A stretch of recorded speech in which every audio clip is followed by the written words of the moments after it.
Welcome to the Wild Earth presentation, 10 tips for bird photography. Tip number 1, shoot at eye level with your subject. Here we have a double-crested cormorant sitting on a rock on a hot summer's day. In this shot, I'm above the cormorant, so when I take its picture, the background is only slightly out of focus. There is not much separation between the background and the cormorant. Additionally, I have trouble seeing the cormorant's beautiful face. What happens when I climb down a little to get eye level with the cormorant? Now, the background is much farther away and so is more out of focus, giving better subject isolation. Here's another shot which shows this technique. With this ring-billed gull, I was lying down with my lens foot propped on the dry ground. As an aside, shooting at eye level works with many creatures like this cottontail rabbit. Tip number 2, avoid harsh light. On a hot summer's day, a killdeer sits by the side of the road. Because it's early afternoon, the sun is harsh, shining on the top of the bird while the side of the bird is in the dark. What happens when we come back a few hours later in the evening? With the sun much lower in the sky, it's now casting light on the side of the bird. We can see a beautiful catchlight in the killdeer's eye, and all of its features are emphasized. Tip number 3, enhance the catchlight. Sometimes the catchlight in the bird's eye may not be very strong. This effect should always be subtle. You should brighten the catchlight just enough to give it that extra pop, but not make it unnatural for the lighting of the scene. This effect is hard to see, so watch the eye of this gray catbird very closely. Sometimes it's these small things, these almost subconscious things, that make a photo really stand out. Tip number 4, use the correct shutter speed. At 600 mm, today's vibration reduction or shake reduction systems can allow you to shoot at shutter speeds as low as 1/250th of a second. I try not to go below this because even still birds move a little bit.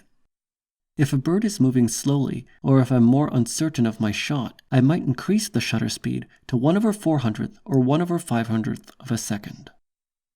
For birds in flight, I usually use a minimum of 1/2500th of a second. Experiment and use as slow a shutter speed as you can, because the slower your shutter speed, the more light you'll get and the less noise you'll have in your photo. Tip number 5, denoise. Because birds require a fairly high shutter speed, you'll often get a little bit of noise in your photo. Even a small amount of noise can ruin a shot. By denoising your image and, if necessary, selectively denoising or smoothing the background, you can improve your image by an order of magnitude. Denoising is not hard and can often be done with one click. Tip 6, shoot in RAW. As bird photographers, we have very little control over the conditions that we're in. The RAW file format from your camera offers better shadow and highlight recovery. Also, it allows you to do things like change the white balance without degrading the color. Here's an example of a JPEG on which I tried to change the white balance. I ended up with severe color artifacts and unnatural colors. Now here's the same example when I changed the white balance with the RAW format. It looks much better and the colors are much more natural. Tip 7, print your work. There are so many reasons to print your bird photographs, but one of the main reasons is that printing your photographs will actually make you a better editor. A print does not have the benefit of a backlit screen, so everything has to be perfect in a print. In turn, the stringent attention to detail that you need to give a print will make your digital photographs look better. Tip 8, don't ignore environmental shots. Of course, the bird portrait is a classic and will never go out of style. Yet sometimes you might not be able to get close enough to your subject to take a portrait. In this case, you can still get a very nice environmental shot. Environmental shots are not very common in bird photography, so your environmental shot could stand out. Tip number 9, learn a thing or two about birds. There are over 10,000 birds in the world, and birds are such fascinating creatures. Some birds prefer different habitats, and others prefer different foods.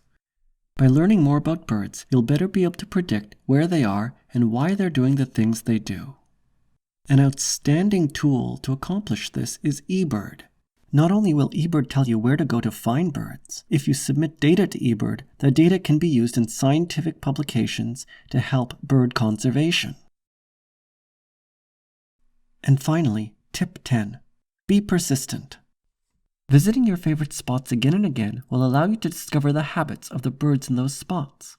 Taking many photographs of the same species will teach you about how to best show off that species.